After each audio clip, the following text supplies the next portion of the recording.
ہفتہ واری درس میں آپ سب کا استقبال ہے۔ اللہ رب العالمین کے دین کی معرفت، اس کی پہچان اور جتنی ساری عبادتیں اللہ رب العالمین نے مشروع کی ہیں، قرآن و سنت سے ثابت ہیں، ایسی تمام عبادتوں پر عمل پیرا ہونا یہ مسلمانوں کی سب سے اولین ذمہ داری ہے۔ آج کا ٹاپک ہمارے اور آپ کے لیے بالعموم پوری امت مسلمہ کے لیے بہت اہم ہے کہ عبادت میں دل کیسے لگائیں۔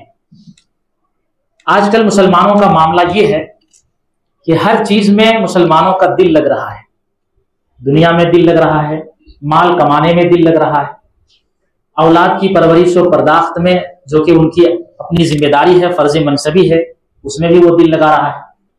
یہاں تک کہ اگر دیکھا جائے تو معلوم یہ پڑے گا کہ دنیا کی ہر چیز میں بڑے ہی خشوع و خضوع کے ساتھ انسان دل لگاتا ہے اور اس پر عمل کرتا ہے، لیکن اگر دل نہیں لگ رہا ہے تو عبادتوں میں دل نہیں لگ رہا ہے، اللہ کی اطاعت اور فرما برداری میں دل نہیں لگ رہا ہے، دینی کاموں میں دل نہیں لگ رہا ہے۔ سوال یہ پیدا ہوتا ہے کہ عبادتوں میں دل نہیں لگنا، اطاعت و فرما برداری کے کاموں میں دل نہیں لگنا، نیکی کے کاموں میں دل نہیں لگنا، آخر اس کے اسباب اور اس کے ریزنز کیا ہو سکتے ہیں، اس کا علاج کیا ہے؟ جب شریعت کو ہم پڑھتے ہیں اور شریعت کی روشنی میں علاج ڈھونڈنے کی کوشش کرتے ہیں تو پتہ یہ چلتا ہے کہ کچھ ایسے اسباب ہیں کہ اگر ان کو اپنایا جائے تو ضرور بھی ضرور عبادتوں میں دل لگیں گے۔ تو انشاءاللہ العزیز آج آپ کے سامنے کچھ ایسی چیزیں رکھی جائیں گی جس کو جاننے کے بعد ضرور بھی ضرور ہمارے اور آپ کے دل عبادتوں میں لگیں گے۔ تو سب سے پہلے ہم یہ دیکھیں گے کہ عبادت کا معنی اور مطلب کیا ہوتا ہے اور عبادت کہتے کس کو ہے۔ اہل علم نے عبادت کی تعریف یہ کی ہے کہ عبادت ہر وہ چیز جس کو اللہ تعالیٰ پسند کرے اور اس سے راضی ہو، چاہے اقوال یعنی بات ہو اور افعال یعنی کہ اعمال ہو، ظاہری ہو باطنی ہو، ان تمام چیزوں کو عبادت کہا جاتا ہے۔ خاص طور پر یاد رکھیں گے کہ عبادت کا مطلب یہ ہوتا ہے کہ ہر وہ چیز جس کو اللہ رب العالمین پسند کرتا ہے، اس سے راضی ہوتا ہے، تو اللہ رب العالمین جس چیز کو پسند کرے اور اس سے راضی ہو جائے اس کو اصل میں عبادت کہتے ہیں۔ تو عبادت کا صرف ایک خاص شکل نہیں ہے کہ جو ہم نماز پڑھ رہے ہیں تو صرف نماز ہی عبادت ہے، یا روزہ رکھ رہے ہیں تو صرف روزہ رکھنا ہی عبادت ہے، بلکہ دین اسلام کے اندر ہر وہ چیز جس کو اللہ پسند کرتا ہے اور اس سے راضی ہوتا ہے اصل میں اس کو عبادت کہتے ہیں۔ چاہے انسان کی زبان سے جو بات نکلتی ہے، اچھے کلمات ہوں جو وہ بول رہا ہو، جس کو اللہ پسند کر رہا ہے، اللہ اس سے راضی ہو رہا ہے، وہ عبادت بن جائے گی، وہ کلمہ عبادت بن جائے گا، وہ بات عبادت بن جائے گی۔ تو عبادت ہر وہ چیز ہے جس کو اللہ پسند کرتا ہے اور اس سے راضی ہوتا ہے، اس کو عبادت کہتے ہیں۔ تو یہ عبادت کی تعریف ہے کہ عبادت کا مطلب کیا ہوتا ہے۔ اب یہاں پہ ہم دیکھیں گے کہ عبادت میں دل لگانے کے طریقے آخر ہو کیا سکتے ہیں، کتنے ایسے طریقے ہیں۔ تو کچھ طریقے آپ کو بتا رہا ہوں اختصار کے ساتھ، ہر ایک طریقے کو اپنے ذہن میں نوٹ کریں اور کوشش کریں کہ ان چیزوں پر ہمارا اور آپ کا عمل ہو۔ نمبر 1، سب سے پہلی چیز عبادت میں دل لگانے کا سب سے پہلا طریقہ اور راستہ یہ ہے کہ عبادت کا مقصد سمجھیں۔ آج مسلمانوں کا المیہ یہ ہے کہ اگر وہ عبادت کر رہے ہیں تو اس کی زندگی میں آپ دیکھیں گے عبادت تو وہ کر رہے ہیں لیکن عبادت کا مقصد اور گول کیا ہے وہ نہیں سمجھ پا رہے ہیں۔ کسی بھی چیز کو دنیا میں اگر آپ کسی بھی چیز کو اگر آپ دیکھ لیں گے تو جب تک آپ اس کے مقصد کو نہیں سمجھیں گے تب تک انسان اس چیز کو کرنے کے لیے ریڈی اور تیار نہیں ہوگا۔ ایک آدمی کوئی ایک کورس کی پڑھائی کرتا ہے تو بھائی جب تک اس کو معلوم ہی نہیں ہے کہ یہ جو کورس میں کر رہا ہوں اس کا مقصد کیا ہے، تب تک وہ اس چیز میں کبھی دل نہیں لگائے گا۔ فارمیلٹی کے لیے انسان اگر اس کو پڑھتا چلا جائے تو اس سے کوئی فائدہ نہیں ملے گا۔ تو ٹھیک اسی طرح سے ایک آدمی بزنس کرتا ہے، کسی بھی ایک چیز کی بزنس ہو، تجارت ہو، مان لیجیے کہ ایک آدمی لوہے کا کاروبار کر رہا ہے، اس کو جب تک یہ نہیں معلوم پڑے گا کہ میں یہ جو کاروبار کر رہا ہوں اس کا فائدہ کیا ہوگا یا اس کے کرنے کا ہمارا کیا مقصد ہے، کیا ٹائم پاس کرنا مقصد ہے؟ ظاہر سی بات ہے ٹائم پاس کرنا مقصد یہ تجارت کا نہیں ہوتا ہے، بلکہ مقصد یہ ہوتا ہے کہ انسان اس سے روزی روٹی کمائے، پیسہ اس سے کمائے تاکہ اس کے گھر والوں کی ذمہ داریاں چل سکیں، تاکہ ان کے اہل و عیال کی پرورش و پرداخت ہو۔ تو ٹھیک اسی طرح سے جس طریقے سے ہر ایک چیز کا اپنا ایک مقصد ہوتا ہے تو عبادت کا بھی مقصد ہے۔ مسلمانوں نے کبھی بھی اس چیز کو نہیں سمجھا کہ عبادت کا مقصد آخر کیا ہے۔ تو آئیے میں آپ کو بتاتا ہوں کہ جب تک آپ عبادت کا مقصد نہ سمجھیں آپ کا دل عبادت میں کبھی نہیں لگے گا۔ عبادت میں دل لگانے کا سب سے پہلا راستہ یہ ہے کہ آپ اس کے مقصد کو سمجھیں۔ عبادت کا مقصد اصل میں اللہ کو راضی کرنا ہے، اللہ کے قریب ہونا ہے، آخرت میں کامیاب ہونا ہے، اور انسان یہ تصور کرے کہ میں جس عبادت کو کر رہا ہوں یہ اصل میں اللہ رب العالمین کے سامنے میں کھڑا ہو رہا ہوں. اللہ رب العالمین برابر ہمیں دیکھ رہا ہے, اللہ رب العالمین کی نظر ہمارے اوپر برابر ہے. اور یہ تصور لائیں کہ اللہ کے سامنے جب میں کھڑا ہوں اور اللہ رب العالمین ہمیں دیکھ رہا ہے, ہر ایک بات کو اللہ تعالیٰ سن رہا ہے, یہ تصور اگر کسی کے ذہن میں پیدا ہو جائے تو ضرور بے ضرور عبادت میں دل لگے گا. تو مقصد یہ ہے کہ آخرت میں کامیاب ہونا, اللہ کو راضی کرنا, اللہ رب العالمین کے محبوب بننا, اللہ رب العالمین کے قریب ہونا, تاکہ جب ہم اس دنیا سے چلے جائیں اور آخرت کی جب زندگی ہوگی تو وہاں کامیاب ہو جائیں, جہنم سے ہم بچ جائیں, جنت میں داخل ہو جائیں. یہ سب اصل میں عبادت کا مقصد ہے. اور انسانوں کو اور جنات کو اللہ تعالیٰ نے جو پیدا کیا ہے, تو پیدا کرنے کا مقصد ہی اللہ کا یہ ہے کہ انسان اور جنات مل کر کے اللہ کی عبادت کریں. کتنی مشہور آیت ہے جو اللہ رب العالمین نے فرمایا, وَمَا خَلَقْتُ الْجِنَّ وَالْإِنسَ إِلَّا لِيَعْبُدُونَ, جنات اور انسان کو ہم نے محض اپنی عبادت کے لیے پیدا کیا ہے. اب ایک آدمی کا مقصد یہ بتا دیا کہ تم دنیا میں اس لیے جا رہے ہو کہ تمہارا مقصد ہے میری عبادت کرنا. اللہ رب العالمین نے کہہ دیا کہ انسانوں دنیا میں تم کو بھیج رہا ہوں, پیدا کر رہا ہوں, تو تمہارا مقصد یہ ہے کہ تم میری عبادت کرو. اب وہ انسان بڑا ہی بیوقوف ہوگا جو اس دنیا میں آ کر کے جس مقصد کے لیے اللہ رب العالمین نے اسے بھیجا تھا, اس مقصد کو وہ چھوڑ کر کے دنیا کو اپنا مقصد بنا لے اور دنیا میں کسی اور مقصد کے لیے جیے, اپنی ذات کے لیے جیے یا اپنے نفس کے لیے جیے, کبھی بھی اللہ رب العالمین کی عبادت کے لیے وہ نہ جیے. تو ظاہر سی بات ہے اس سے بڑا بیوقوف انسان اور کوئی نہیں ہو سکتا. تو ہمارے اور آپ کے پیدا کرنے کا مقصد اللہ کی عبادت ہے, اور اس عبادت کا مقصد اللہ کو راضی کرنا ہے. تو پہلے نماز پڑھ رہے ہیں, نماز اللہ کی ایک بہترین عبادت, اس میں ہمارے لیے فائدہ یہ ہے کہ اللہ ہم سے راضی ہوگا, اللہ رب العالمین ہم سے محبت کرے گا, اتنے سارے اجر و ثواب سے اللہ نوازیں گے کہ قیامت کے دن ہم کامیاب ہو جائیں گے, جہنم سے بچ جائیں گے, جنت میں داخل ہو جائیں گے. یہ مقصد ہمارا ہونا چاہیے. جب انسان اس مقصد کو اپنائے گا تو عبادت میں دل لگے گا. عبادت میں دل لگانے کا یہ پہلا طریقہ تھا کہ پہلے آپ عبادت کے مقصد کو سمجھیں, اس کے گول کو سمجھیں. نمبر 2, عبادت میں دل لگانے کا دوسرا طریقہ یہ ہے کہ عبادت کو عادت نہ سمجھیں. آج کل مسلمانوں نے عبادت کو محض عادت سمجھ لیا ہے. یہ فرق کر ہی نہیں پا رہے ہیں کہ عبادت اور عادت کے درمیان ڈیفرنس اور فرق کیا ہے. کوئی بھی انسان اس کو فرق کرنا نہیں چاہتا. دیکھو بھائی, عادت جو ہے اس کی 2 قسمیں ہوتی ہیں. خراب عادت بھی ہوتی ہے, اچھی عادت بھی ہوتی ہے, لیکن عادت ہے عادت. عبادت اصل میں اللہ کی طرف سے مشروع کیا گیا ہے, اس کا حکم دیا گیا ہے کرنے کے لیے. قرآن و سنت میں اس کے دلائل موجود ہیں, جس کے کرنے پر ہمیں اور آپ کو ثواب دیا جاتا ہے. وہ عبادت ہے جو اللہ کو راضی کرنے کے لیے, خوش کرنے کے لیے اور اللہ کے محبوب بننے کے لیے ہم اور آپ کرتے ہیں. لیکن عادت تو کسی بھی ٹائپ کی ہو سکتی ہے. تو مسلمانوں نے عبادت کو صرف عادت سمجھ لیا ہے کہ عادت کیا ہے کہ ہاں چلو کسی بھی طریقے سے جب دل میں آیا تب ہم نے نمازیں پڑھ لی.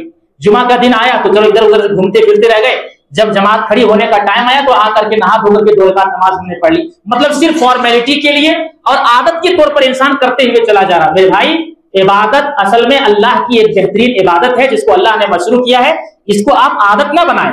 عادت میں یہ ہے کہ آپ کریں یا نہ کریں, یا پھر اچھی ہو یا بری ہو, یہ آپ کے اوپر ڈیپینڈ کرتا ہے. لیکن عبادت تو وہ ہے جو اللہ رب العالمین نے آپ کے اوپر لاگو کر دیا ہے, اور اس چیز کو ہمیں اور آپ کو کرنا ہے. اس لیے جب تک آپ عبادت کو عبادت نہ سمجھیں تب تک عبادت میں آپ کا دل نہیں لگے گا. عبادت کو اگر صرف عادت کے طور پر بنا لیتے ہیں تو یاد کر لیجئے کبھی بھی آپ کا دل عبادت میں نہیں لگ سکتا. اس لیے عادت کو سائڈ کیجئے اور عبادت کو عبادت سمجھ کر کے اللہ رب العالمین نے مشروع کیا ہے یہ سمجھ کر کے ہمیں اور آپ کو کرنا ہے. تو یہ دوسرا طریقہ ہے عبادت میں دل لگانے کا. عبادت میں دل لگانے کا تیسرا طریقہ یہ ہے کہ ہمیں اور آپ کو عبادت میں اخلاص پیدا کرنا ہے. ایک بات آپ اپنے ذہن میں نوٹ کر لیجئے, ایک آدمی ایسا ہے جو 60 سال تک صرف لوگوں کو دکھانے کے لیے نماز پڑھ رہا ہے, 60 سال تک اپنی پوری زندگی صرف لوگوں کو دکھانے کے لیے صدقہ و خیرات کر رہا ہے, 60 سال تک اپنی پوری زندگی صرف لوگوں کو دکھانے کے لیے ہی وہ عبادتیں کر رہا ہے. اللہ کی قسم, اگر لوگوں کو دکھانے کے لیے عبادت کی جائے تو کبھی بھی اس عبادت میں آپ کو مزہ نہیں آئے گا, محبت اور چاشنی پیدا نہیں ہوگی, اس عبادت میں آپ لذت محسوس نہیں کریں گے اور کبھی بھی آپ کا دل اس عبادت میں نہیں لگے گا. لیکن چند دنوں تک آپ اللہ کی رضا کے لیے, اللہ کو خوش کرنے کے لیے, اللہ کی خوشنودی کے لیے آپ عبادت کریں, نمازیں پڑھیں. دیکھیے اس عبادت میں آپ کا دل بھی لگے گا, اس میں آپ کو لذت بھی محسوس ہوگی, چاشنی پیدا ہوگی, اس عبادت سے آپ کی محبت بھی پیدا ہو جائے گی. کس بنیاد پر؟ اخلاص کی بنیاد پر. تو دین اسلام کے اندر جتنی ساری عبادتیں ہیں ان تمام عبادتوں کی اصل جو روح ہے وہ اصل میں اخلاص ہے. اصل جو روح ہے وہ اصل میں خلوص ہے کہ انسان ریاکاری سے بچ جائے، دکھاوے سے بچ جائے، اور اس عبادت کے اندر اخلاص اور للہیت پیدا ہو جائے۔ ہر عبادت کی اصل روح اصل میں خلوص و للہیت ہے۔ نماز پڑھیں کسی کو دکھانے کے لیے نہیں، صرف اللہ کو راضی کرنے کے لیے۔ روزہ رکھیں، حج و زکات کریں، صدقہ و خیرات کریں، ہر قسم کی عبادت میں صرف اللہ کی رضا مقصود ہو، اللہ رب العالمین کی خوشنودی مقصود ہو، کسی اور کو دکھانا مقصود نہ ہو۔ ورنہ ہوگا کیا؟ اللہ کے نبی صلی اللہ علیہ وسلم نے بڑی دردناک بات ایک حدیث کے اندر بیان فرمائی ہے کہ اگر کوئی آدمی کسی کو دکھانے کے لیے کوئی عبادت کرتا ہے تو اس کا کوئی فائدہ نہیں ہوگا، اس کو کوئی اجر نہیں ملے گا۔ دکھانے کے لیے اگر کوئی آدمی نماز پڑھ رہا ہے یا عبادت کر رہا ہے تو اس کا کوئی اجر نہیں ملے گا۔ مسند احمد کی بڑی جامع حدیث ہے، آپ صلی اللہ علیہ وسلم نے فرمایا ان اخوف ما اخاف علیکم الشرک الاصغر قالوا یا رسول اللہ وما الشرک الاصغر قال الریا۔ آپ صلی اللہ علیہ وسلم نے فرمایا سب سے زیادہ مجھے خوف تمہارے اوپر جس چیز کا ہے وہ چھوٹے شرک کا ہے۔ صحابہ کرام نے پوچھا اللہ کے نبی صلی اللہ علیہ وسلم یہ چھوٹا شرک کیا ہے؟ تو آپ نے کہا الریا، دکھاوا، دکھلانے کے لیے کوئی عبادت کرنا، یہ اصل میں چھوٹا شرک ہے۔ اسی موقع پر آپ صلی اللہ علیہ وسلم نے کہا کہ قیامت کے دن اللہ رب العالمین جب ان کے اعمال کا بدلہ دے گا تو ریاکاروں سے اللہ رب العالمین کہے گا اذهبوا الى الذين كنتم تراؤون في الدنيا فانظروا هل تجدون عندهم جزاء۔ تو جن لوگوں نے دکھاوے کے لیے کوئی عمل کیا تھا، دکھاوے کے لیے عبادت کی تھی، ایسے لوگوں سے کہا جائے گا کہ تم ان لوگوں کے پاس جاؤ، اپنا اجر اور نیکی تلاش کرو جن کو دکھانے کے لیے تم نے دنیا میں عمل کیا تھا، دیکھو، ڈھونڈو، تلاش کرو، کیا وہاں تمہیں کوئی اجر ملتا ہے، کوئی نیکی ملتی ہے؟ ظاہر سی بات ہے لوگوں کے پاس دینے کے لیے وہاں پر کون سی نیکی ہوگی؟ وہ تو اپنی نیکی کے لیے ادھر ادھر مارے پھر رہا ہوگا کہ کچھ نیکیاں ہمیں مل جائیں اور دنیا کے اندر ہم نے ایسے کیے ہوں گے تاکہ ہم کامیاب ہو جائیں۔ ہر آدمی کو اپنے نفسی کا عالم ہوگا، اپنے نفس کا پڑا ہوا ہوگا۔ تو میرے بھائی یہ بھرے مجمع میں اللہ رب العالمین ایسے لوگوں سے یہ بات اس لیے کرے گا تاکہ دنیا میں جو دکھانے کے لیے اس نے عمل کیا تھا وہ آدمی ذلیل اور پریشان ہو جائے گا، ذلیل و خوار ہو جائے گا، رسوا ہو جائے گا کہ کہا جائے گا کہ ان عملوں کا بدلہ جو تم نے دوسروں کو دکھانے کے لیے کیا تھا ہمارے پاس اس کا کوئی اجر نہیں ہے۔ اجر تم کو تلاش کرنا ہے جس کو تم نے دکھانے کے لیے کیا تھا، جاؤ وہاں پہ تلاش کرو۔ تو میرے بھائیوں عبادت میں دل لگانے کا یہ تیسرا راستہ یہ ہے کہ عبادت میں خلوص پیدا کریں، للہیت پیدا کریں، اخلاص کے ساتھ عمل کریں، تب جا کر کے عبادت میں دل لگے گا۔ عبادت میں دل لگانے کا چوتھا طریقہ یہ ہے کہ عبادت کے لیے جو ٹائم فکس ہے اس ٹائم میں آپ کو عبادت کرنی ہے۔ مثال کے طور پر نماز کے لیے ٹائم مقرر ہے، ظہر کی نماز آپ کو کب پڑھنی ہے، عصر کی نماز آپ کو کب پڑھنی ہے، مغرب کب پڑھنی ہے، عشاء کب پڑھنی ہے، فجر کب پڑھنی ہے، جتنی ساری نمازیں ہیں ان نمازوں کے اوقات فکس ہیں۔ اور عبادت کا جب ٹائم ہو جائے تو ساری چیزیں آپ چھوڑ دیجیے اور اس ٹائم پر وہ عبادت کیجیے، تب عبادت سے آپ کا لگاؤ پیدا ہوگا۔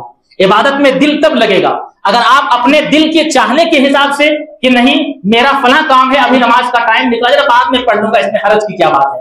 تو اس طرح سے آدمی جب تاخیر کرتے ہوئے چلا جاتا ہے، تاخیر پر تاخیر، لیٹ پر لیٹ جب کرتے چلا جاتا ہے تو عبادت کی جو روح ہے وہ روح ختم ہو جاتی ہے اور اس کی جو لذت ہے وہ لذت نکل جاتی ہے، پھر انسان عبادت سے محبت نہیں کر پاتا ہے۔ عبادت سے محبت کا تقاضا یہ ہے اور آپ یہ چاہتے ہیں کہ عبادت میں ہم دل لگائیں تو چوتھا راستہ آپ کو یہ اپنانا پڑے گا کہ کسی بھی عبادت کے لیے جو ٹائم فکس ہے اسے ٹائم پر آپ عبادت کرنے کی کوشش کریں، اسے ٹالیے مت۔ ٹالنے سے کیا ہوتا ہے کہ اس کی روح جو ہے وہ ختم ہو جاتی ہے اور اس کی جو جاذبیت اور چاشنی ہے وہ چاشنی اور محبت برقرار نہیں رہتی ہے۔ اس لیے چاہتے ہیں کہ عبادت میں ہمارا دل لگے تو چوتھا راستہ یہ ہے کہ اس ٹائم پر آپ عبادت کریں جس ٹائم پر اس عبادت کو مشروع قرار دیا گیا ہے۔ یہ صرف نماز کو ایک مثال میں نے آپ کے سامنے دیا، جتنی ساری عبادتیں جس کے لیے ٹائم فکس ہے اس ٹائم پر آپ اس عبادت کو کرنے کی کوشش کریں۔ نمبر 5، عبادت میں دل کیسے لگائیں؟ عبادت میں دل لگانے کا پانچواں راستہ یہ ہے، پانچواں طریقہ یہ ہے کہ عبادت میں خشوع و خضوع پیدا کریں۔ آج کل اگر ہم دیکھتے ہیں تو پتہ یہ چلتا ہے کہ آدمی عبادت تو کر رہا ہے لیکن اس میں خشوع و خضوع نہیں ہے، اس کا دل اس عبادت کی طرف مائل نہیں ہے، اس کا دل اللہ رب العالمین کی طرف جھکا ہوا نہیں ہے، اس عبادت کے لیے اس نے اپنے دل کو مائل نہیں کیا ہے، بلکہ جسم کا ایک ڈھانچہ ہے اور ڈھانچہ صرف اوپر نیچے اٹھ بیٹھ رہا ہے، بس یہی ایک روح باقی رہ گئی ہے۔ ورنہ حقیقی طور پر اگر دیکھا جائے کہ عبادت کی اصل روح اصل میں خشوع و خضوع ہے۔ نماز آپ پڑھ رہے ہیں، کس کے سامنے کھڑا ہے؟ یہ تصور لائیے کہ ہم اللہ کے سامنے کھڑا ہیں، اللہ تعالیٰ ہمیں دیکھ رہا ہے۔ اگر یہ تصور نہ ہو تو یہ تصور کریں کہ ہم اللہ کو دیکھ رہے ہیں، نہیں تو اللہ ہمیں دیکھ رہا ہے اور میں اللہ کے سامنے کھڑا ہوں۔ وہ اللہ جس کی عظمت، قدرت، بادشاہت، وحدانیت اور اللہ رب العالمین قہار ہے، زبردست غلبے اور طاقت والا ہے، اس عظیم اللہ رب العالمین کے سامنے ہم کھڑے ہو رہے ہیں اور نماز پڑھ رہے ہیں، یہ تصور جب آپ لائیں گے اپنے ذہن کے اندر تو اس عبادت سے الفت و محبت پیدا ہوگی اور اس عبادت سے آپ کا لگاؤ پیدا ہوگا۔ لوگ کیا سمجھتے ہیں، بل ایسے ہی آ گئے، نماز میں کھڑے ہو گئے، کوئی خشوع و خضوع نہیں۔ جب تک نماز میں خشوع و خضوع نہ ہو، عبادت سے لگاؤ پیدا نہیں ہو سکتی ہے، محبت پیدا نہیں ہوگی۔ محبت پیدا کرنے کے لیے آپ کو خشوع و خضوع پیدا کرنے کی ضرورت ہے۔ اللہ کے نبی صلی اللہ علیہ وسلم نے ایک بڑی پیاری حدیث کے اندر یہ بات بیان فرمائی، اس امت سے سب سے پہلی چیز جو اٹھائی جائے گی وہ خشوع و خضوع ہے۔ لوگوں کے دلوں سے اللہ خشوع کو نکال دے گا، یہاں تک کہ تم دیکھو گے کہ لوگوں کے اندر خشوع و خضوع نہیں ہے، وہ نمازیں تو پڑھ رہے ہوں گے لیکن اپنے دل کو اس نماز کی طرف، اللہ کی طرف جھکا کر کے، مائل کر کے نہیں پڑھیں گے، بلکہ ایسے ہی جسم کے ایک ڈھانچے کی شکل میں پڑھ رہے ہوں گے، وہ اپنے دل کو اس کی طرف کبھی مائل نہیں کیے ہوں گے، خشوع و خضوع اس کے اندر نہیں پاؤ گے۔ کوئی آدمی خشوع و خضوع والا نہیں ہوگا، بس نمازیں لوگ پڑھتے ہوئے چلے جائیں گے۔ تو آپ صلی اللہ علیہ وسلم نے یہ بات بیان فرما دی کہ سب سے پہلی چیز اس امت سے جو اٹھائی جائے گی وہ اصل میں لوگوں کے دلوں سے اللہ رب العالمین خشوع و خضوع کو نکال دے گا۔ تو پانچواں طریقہ عبادت سے لگاؤ پیدا کرنے کا اور محبت پیدا کرنے کا یا عبادت میں دل لگانے کا یہ ہے کہ عبادت میں خشوع پیدا کرے۔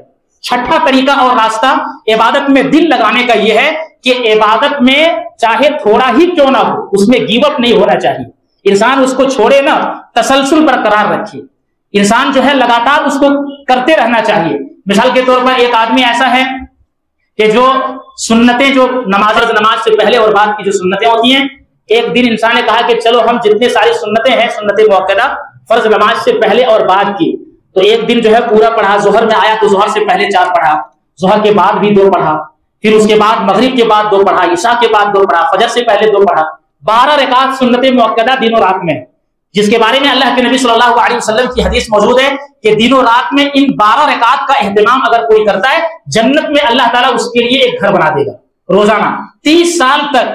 اگر کسی نے کنٹینیو ان 12 رکعتوں پر عمل کیا، اہتمام کیا، روزانہ ایک گھر بنا رہا ہے، 30 سال میں جنت میں کتنا گھر بنائے گا یہ سوچئے آپ، تب آپ کی الفت اور محبت جو ہے عبادت میں پیدا ہوگی اور لگاؤ پیدا ہوگا، ہے نا۔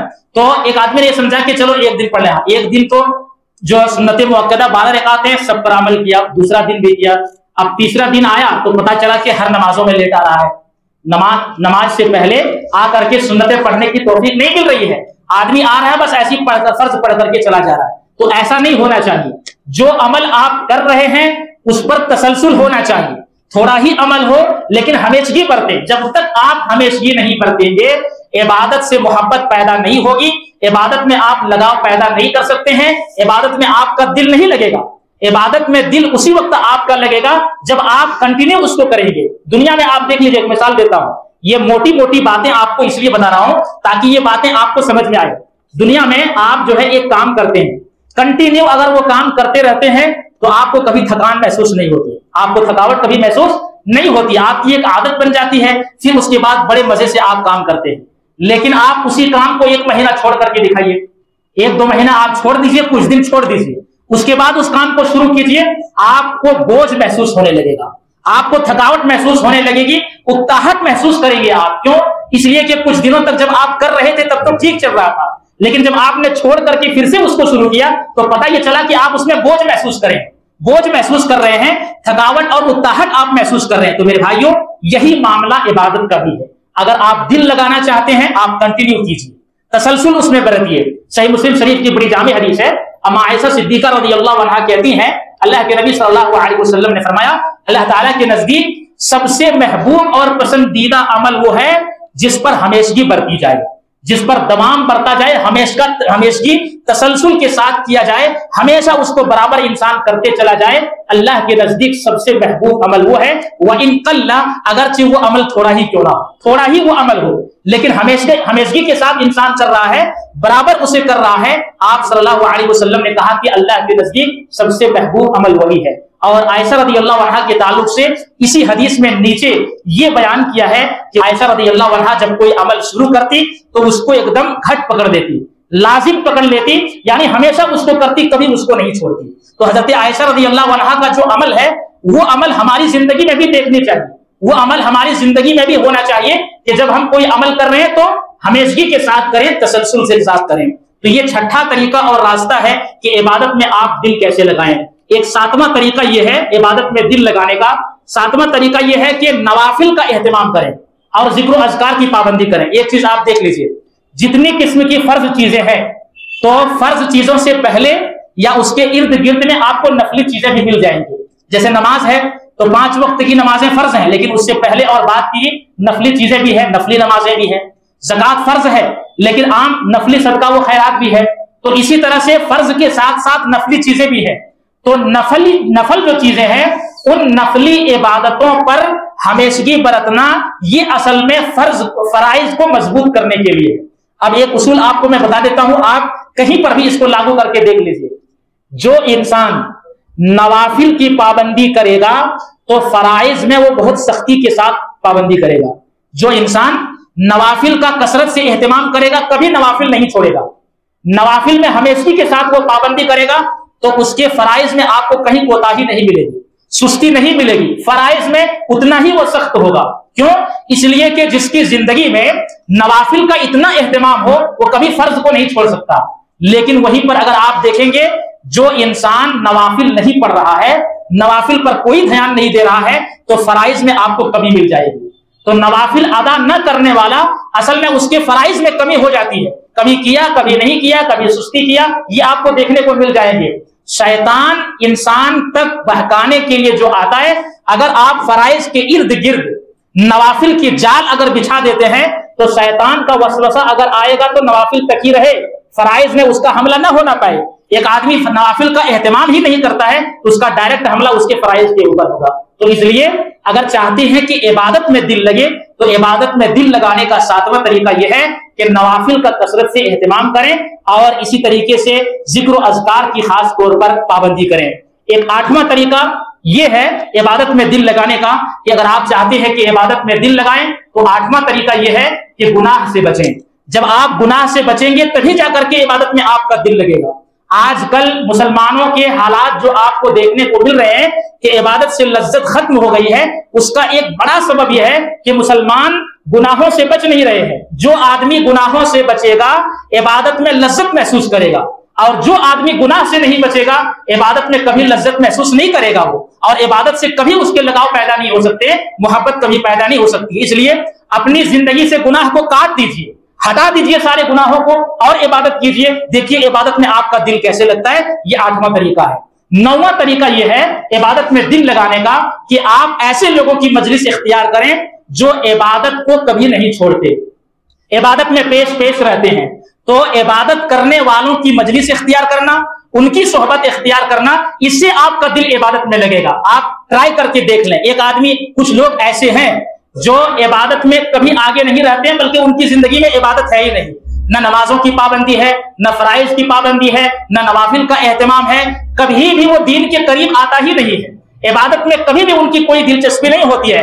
ایسے لوگوں کی صحبت میں آپ رہیں گے تو پتہ یہ چلے گا کہ ایسے لوگوں کی صحبت میں رہنے کی وجہ سے آپ کی عبادتیں بھی چلی جائیں گی، ختم ہو جائیں گی، آپ کا لگاؤ اور اسی طرح سے دل عبادتوں میں نہیں لگے گا۔ لیکن وہیں پر کچھ لوگ ایسے ہیں جو ہر وقت نماز کو ایک دم ٹائم سے پڑھتے ہیں، زکوٰۃ کی ادائیگی ٹائم پر کرتے ہیں، حج و عمرہ کرتے ہیں، اچھی باتیں کرتے ہیں، برائی سے دوسروں کو روکتے بھی ہیں اور رکتے بھی ہیں، بھلائی کا حکم بھی دیتے ہیں، قرآن کریم کی تلاوت کرتے ہیں، ذکر و اذکار میں مصروف رہتے ہیں، ہمیشہ خیر کے کاموں میں آگے رہتے ہیں۔ ایسے لوگوں کی مجلس جب آپ اختیار کرتے ہیں تو ان کی زندگی میں عبادت دیکھ کر کے آپ کا شوق پیدا ہوگا اور آپ کا دل عبادت میں لگے گا۔ اس لیے 9واں راستہ یہ ہے عبادت میں دل لگانے کا کہ ایسے لوگوں کی مجلس آپ اختیار کریں جو لوگ عبادت میں دل لگاتے ہیں۔